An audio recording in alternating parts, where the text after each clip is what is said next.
Good morning student. आज हम अपने लेक्चर नंबर सेकेंड की ओर देखेंगे। जो हम बात कर रहे हैं फंडामेंटल राइट की, आज अपना सेकेंड राइट देखेंगे जो राइट टू फ्रीडम है।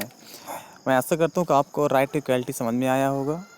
अगर समझ में नहीं आया तो आपको कोई भी डाउट हो तो आप क्या कर सकते हैं, मेरे पर्सनल व्हाट्सएप नंबर में आप उसे सेंड कर सकते हैं। उनके डाउट देख लिए जाएंगे।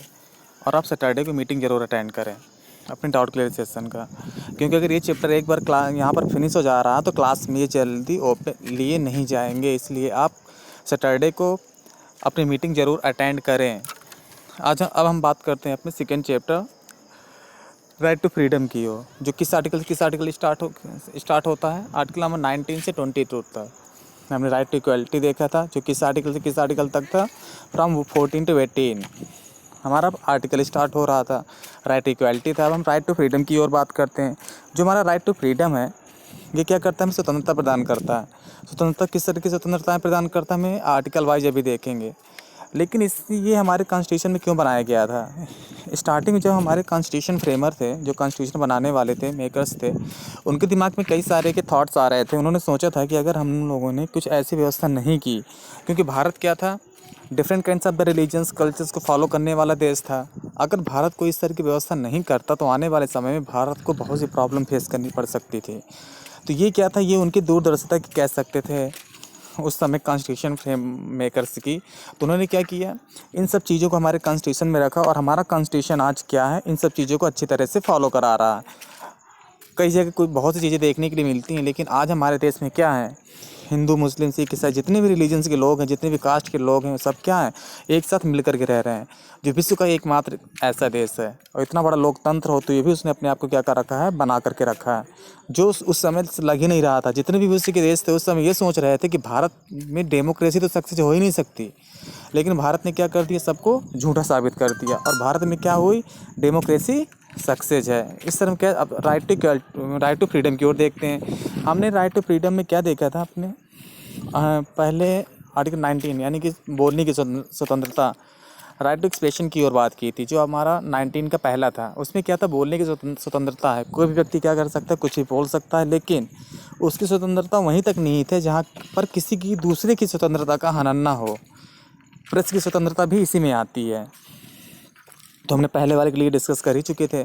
अब दूसरे की ओर देखते हैं। दूसरा क्या था हमारा, दूसरा क्या था, to assemble peaceful and without arm. मतलब क्या था इसका, आप क्या कर सकते हैं, कहीं भी एकत्र हो सकते हैं, डिस्कस कर सकते हैं किसी भी मैटर पे, लेकिन वहाँ पर क्या होगा, विदाउट आर्म से आप कोई हथियार लेकर के एकत्र नहीं होंगे। ये आपको लिस्ट में मना किया गया है। जो तीसरा हमारा पॉइंट स्टार्ट होता है वो क्या है, to form association for union. क्या कर सकते हैं आप, एसोसिएशन फॉर्म कर सकते हैं, यूनियन बना सकते हैं। आपने देखा होगा कि बहुत से एसोसिएशन बनाए जाते हैं, संगठन बनाए जाते हैं, यूनियन बनाए जाते हैं, और गवर्नमेंट को क्रिटिसाइज़ करते हैं। तो आप इस तरह के एसोसिएशन भी बना सकते हैं। ये आपको राइट दिया गया है, ये लीगल होगा। फिर क्या है, to move freely throughout the country. Means क्या था, आप क्या कर सकते हैं, आपको पूरे भारत में कहीं भी घूमने का अधिकार है। आपको कोई मना नहीं करेगा that you can not go to Kerala, Tamil Nadu. आप कहीं भी घूम सकते हैं, ये आपकी स्वतंत्रता है। और ये किसने आपको दिया है, इंडियन कॉन्स्टिट्यूशन ने आपको दिया है। आप कहीं भी भारत में भ्रमण कर सकते हैं, ये आपको स्वतंत्रता दी गई है।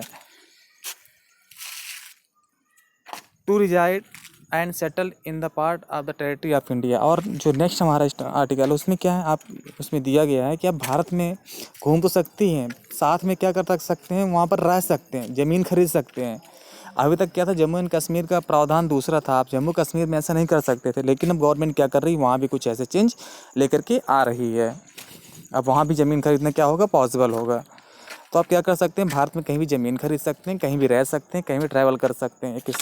इसमें आपको स्वतंत्रता दी गई है। To practise and protections for the carry and any occupation, trade और बिजनेस। आप क्या कर सकते हैं, आप कोई भी चीज़, जो हमारा नेक्स्ट राइट इसमें आर्टिकल 19 में दिया गया है, जो एफ है, उसमें क्या है, आपका राइट दिया गया है कि आप क्या कर सकते हैं, कोई भी ऑक्यूपेशन, कोई भी पेशा आप कर सकते हैं। आप बल्कि पेशा वो इलीगल ना हो। आप ये नहीं कह सकते कि सर राइटिकल उसमें राइट टू फ्रीडम में स्वतंत्रता दी गई है ऑक्यूपेशन को अडॉप्ट करने के लिए। ऑक्यूपेशन में आपका वही है जो लीगल है। ऑक्यूपेशन ये नहीं कि चोरी करना, ये ऑक्यूपेशन नहीं होगा आपका। आप किसी भी व्यवसाय को कर सकते हैं, ये आपको सब छूट दी गई है इसमें।